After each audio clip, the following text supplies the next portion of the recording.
speaking as a space combat sim shooter aficionado, this is already getting a lot right.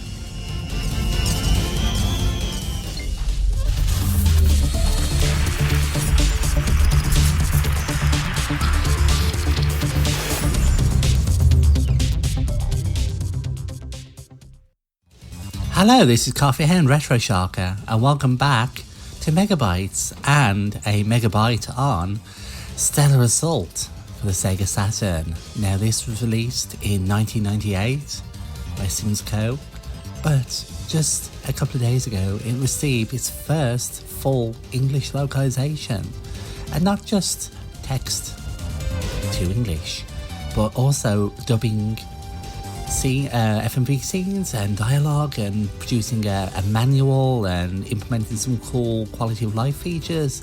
That is such good effort, and I caught wind of it just yesterday, and thought, ooh, this'll make a good thing for a megabyte, my next one.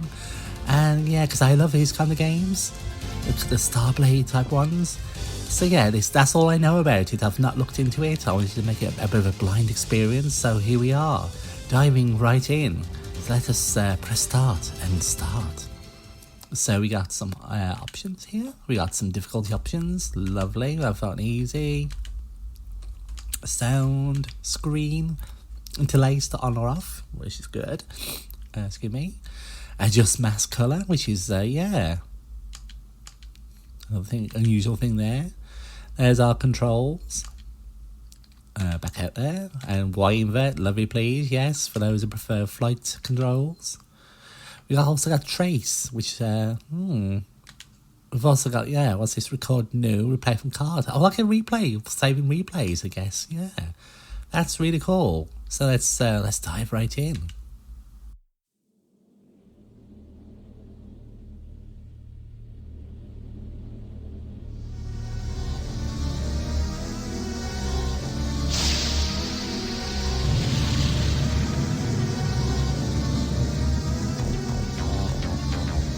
Four years have passed since first contact.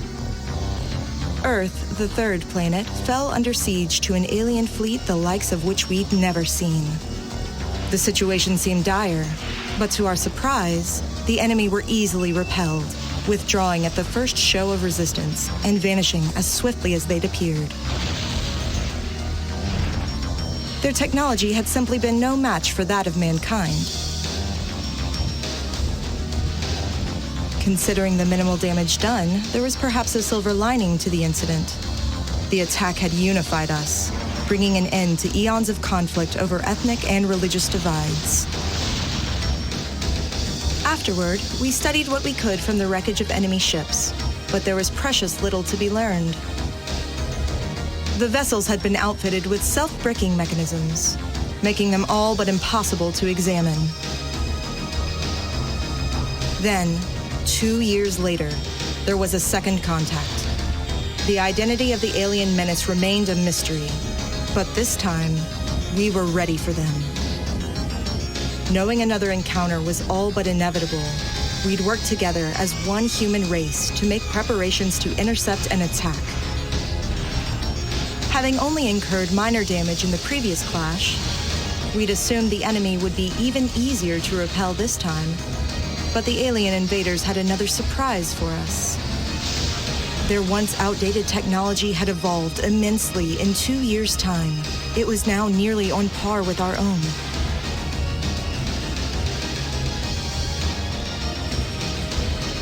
Had we not undergone a technological revolution over those 2 years, they might have wiped us out then and there.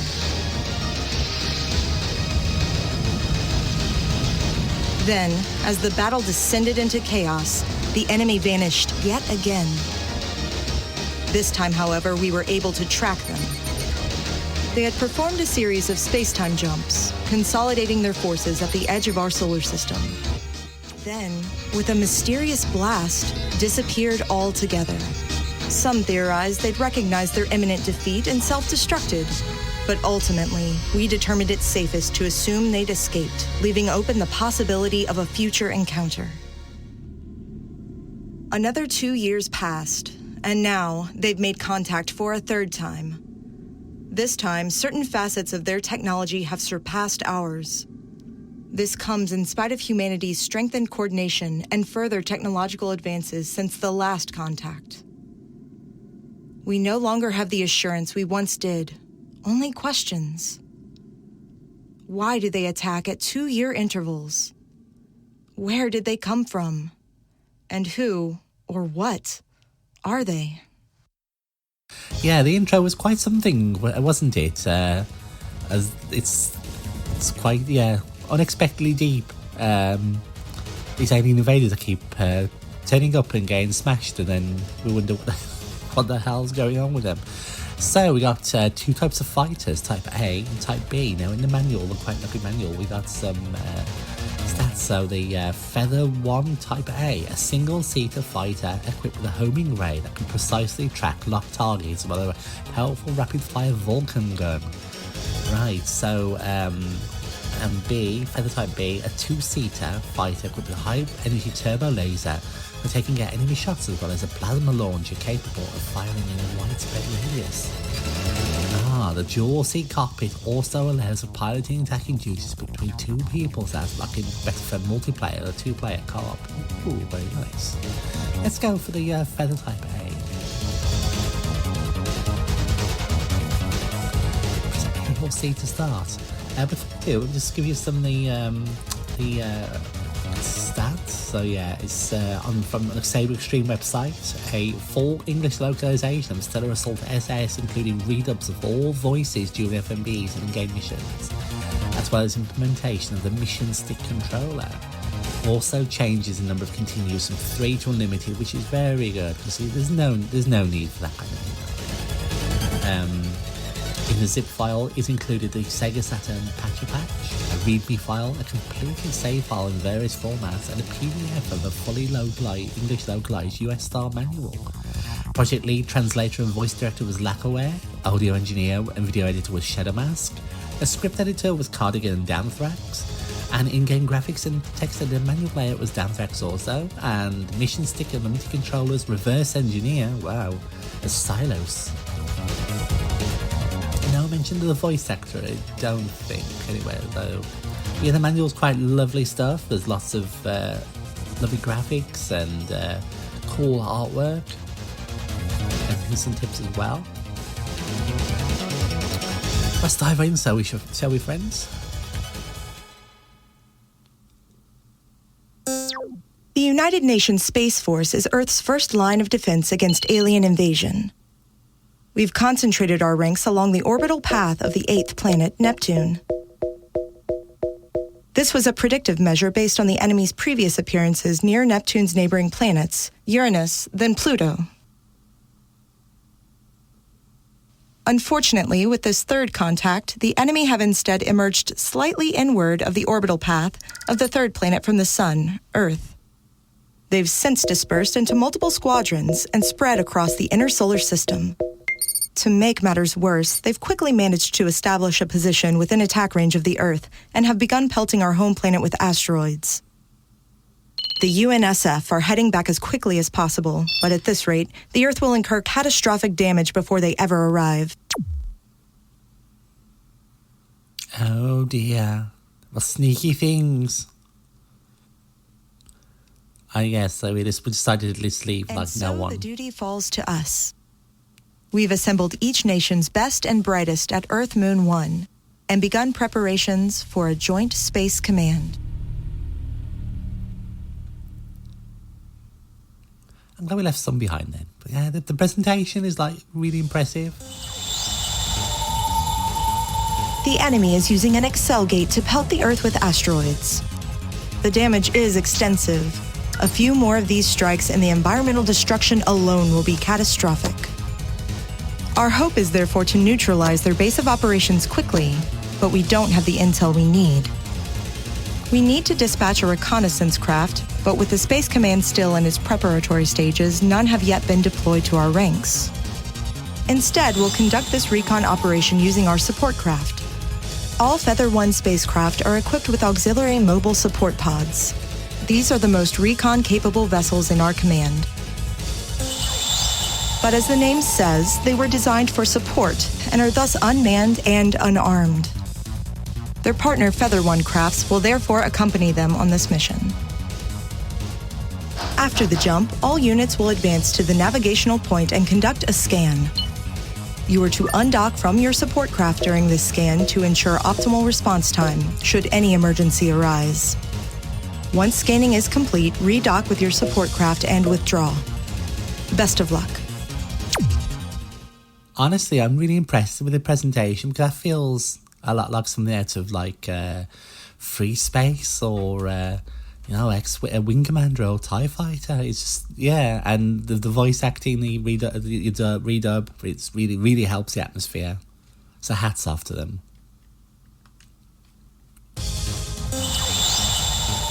And did I press repeat? Oh no! Yes, I did. Cell gate. There we go.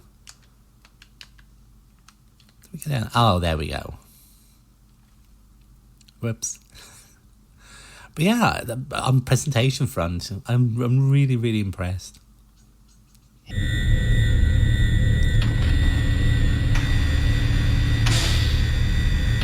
And these are some lovely 3D graphics. But the Saturn can't do 3D. Yeah, this gives me like, oh gosh. This is Hog 1. Right.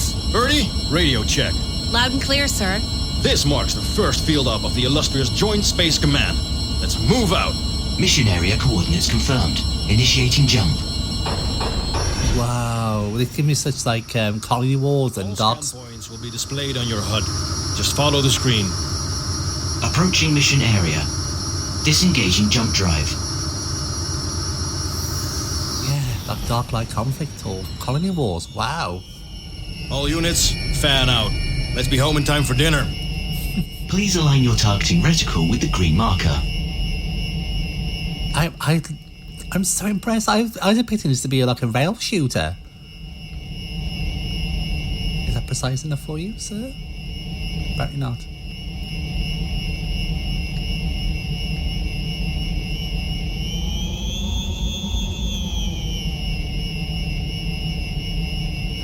Yes. Am I missing something here? Please align with the green reticle. There we go. Very precise it wanted. All units have reached the scanning point. Very good. Undock your support craft and start scanning. Undocking Kite 3. Stand by on heightened alert. Kite 3. Initiating scan.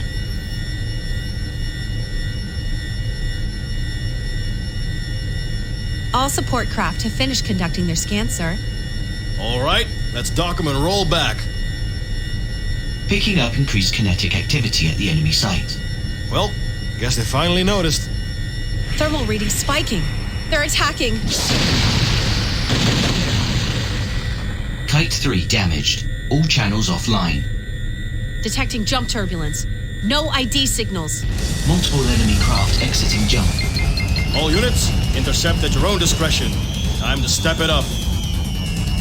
Wow, I was totally expecting that, as you might guess, like on rails space shooter. But no, it's space combat game. What?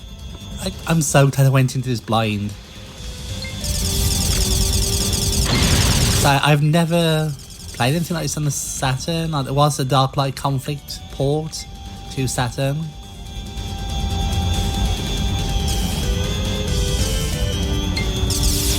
Oh my gosh, the voice acting is spot on.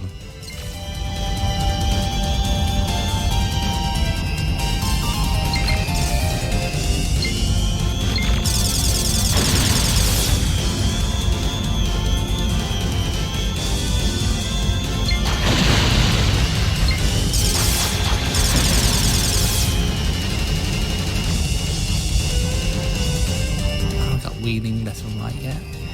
Rolling.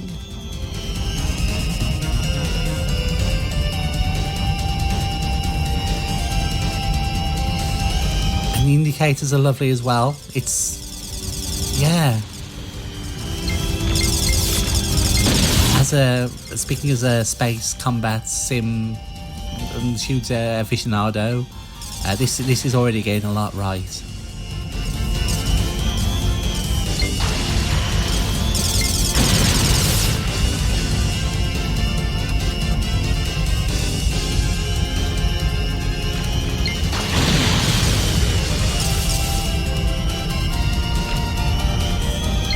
I love the music as well.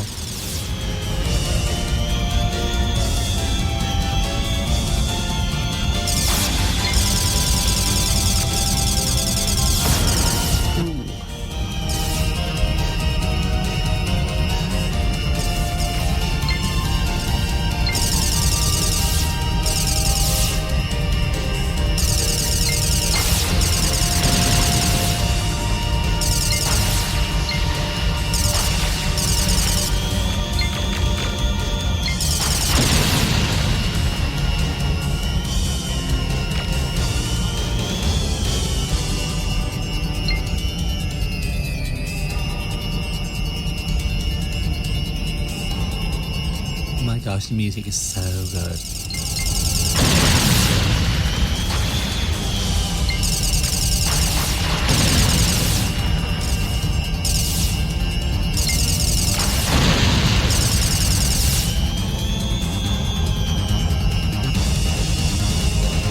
Not quite sure what this AFG, I'll have to look at the manual for that.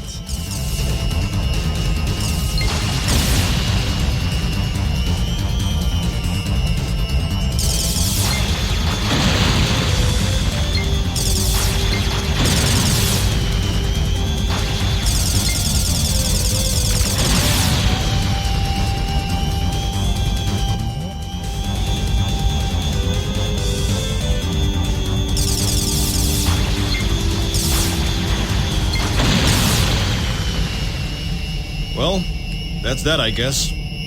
Detecting a large kinetic reading within enemy lines.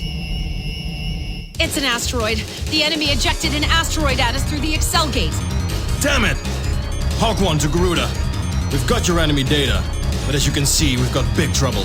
What's the plan? This is Garuda. Threat confirmed. Hawk Featherwing, use your support craft to recharge and pursue the asteroid while awaiting further instruction. Roger that, Garuda. Birdie, use my support pod to recharge. Man, should have known they wouldn't let us ease into this gig.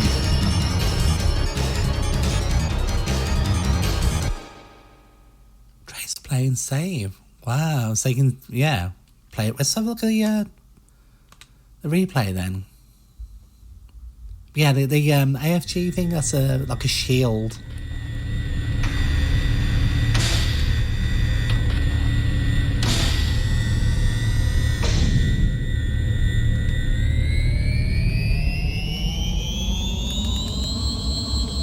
I was hoping it'd be like some different camera angles, maybe an external one, but I can't see anything. This is Hawk 1. Right. Birdie, radio check. Loud and clear, sir. This marks the first field. Wow, that's cool. So yeah, next mission. We'll have to look at the next one. I'm so impressed. My gosh. Come on, Loki. The asteroid launched through the enemy's Excel gate is 300 meters in diameter. Excuse me, yeah. If it continues to plunge toward the Earth, the damage will be immeasurable. We are now loading Falcon 1 with a resonant frequency round. Once it's ready, we, along with Eagle Featherwing, will head to your position. Meanwhile, take note of the vernier thrusters attached to the asteroid for course correction. Destroy them before we arrive. Over and out. A dire mission, yes. But yeah, I'm absolutely loving this, my gosh.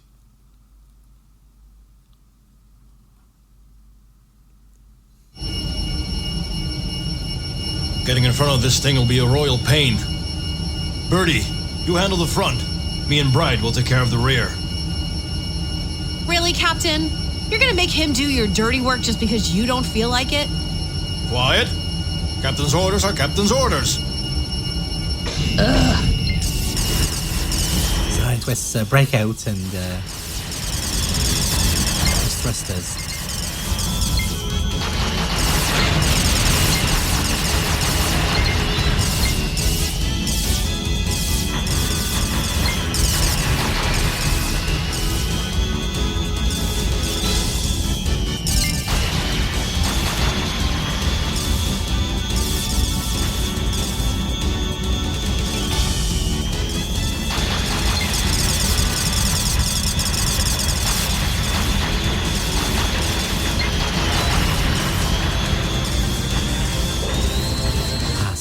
as there isn't a double tap for an afterburner.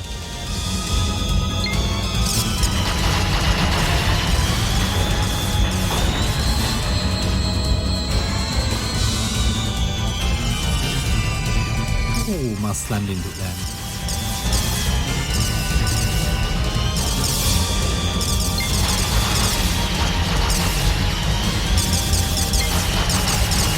What are our allies doing? They seem to be just plinking away and doing absolutely nothing.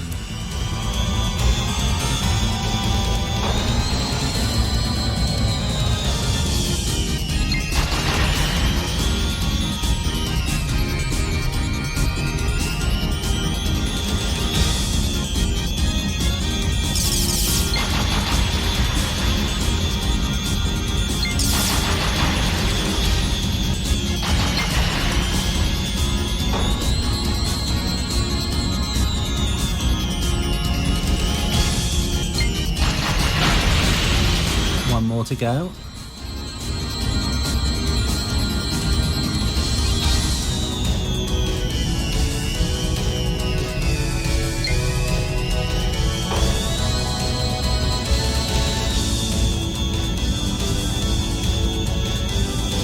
I imagine this could be significantly more difficult on the harder difficulty levels.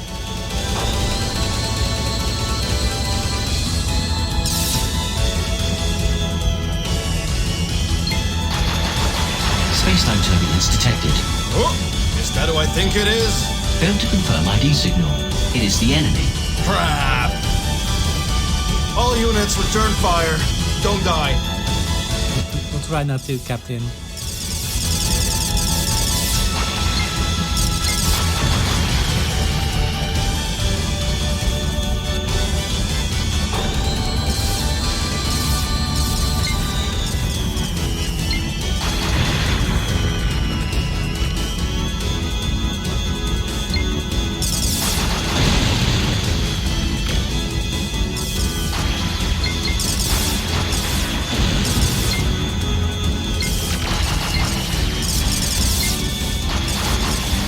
Space-time turbulence detected.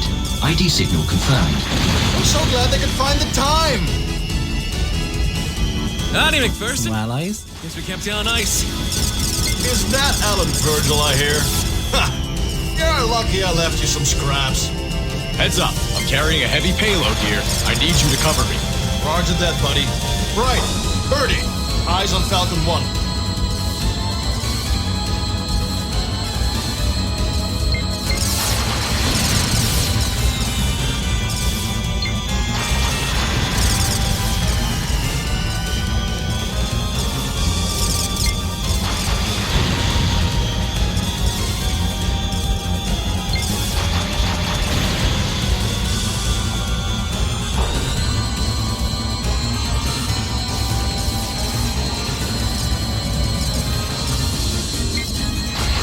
Eagle 1 to Falcon 1. We've suppressed the enemy vessels. Roger. Launching resonator shot. All units, get away from the target.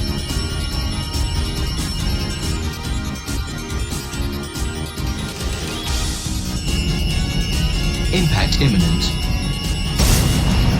Oh yeah! Wow. Falcon First 1 down. to all units. The asteroid is smashed, but its fragments are still too large. Break formation and fire at will to demolish what's left. Over.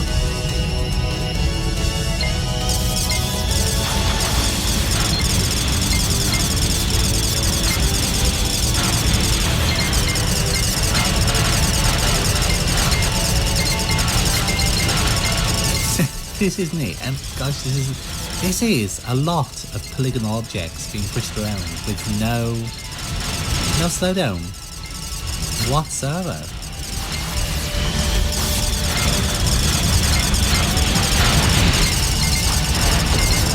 Ooh. That's actually the first time we've been hit with a lot of a lot of these.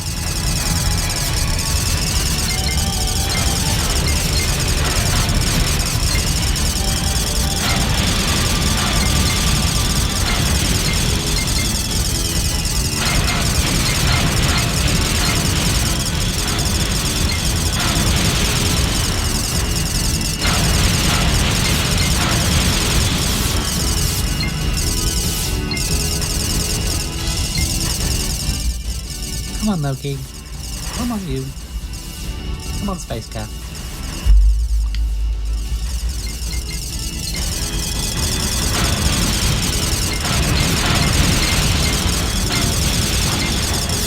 I wish our allies were more helpful at blowing up the bits rather than just leaving for every single bit for us. Oh well. They're showing the spirit. Reminds me of years back I had kind of a rebellion against military FPS shooters like Battlefield and COD. After like several years of being heavily into them, when I played, I think it was Battlefield 4.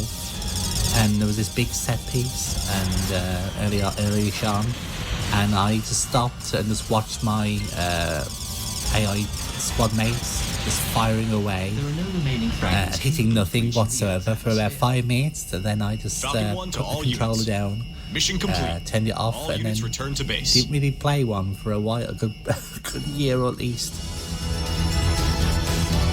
I was done with them for a while after that, just felt so saturated by playing. Yeah, wow. I'm so impressed by this game.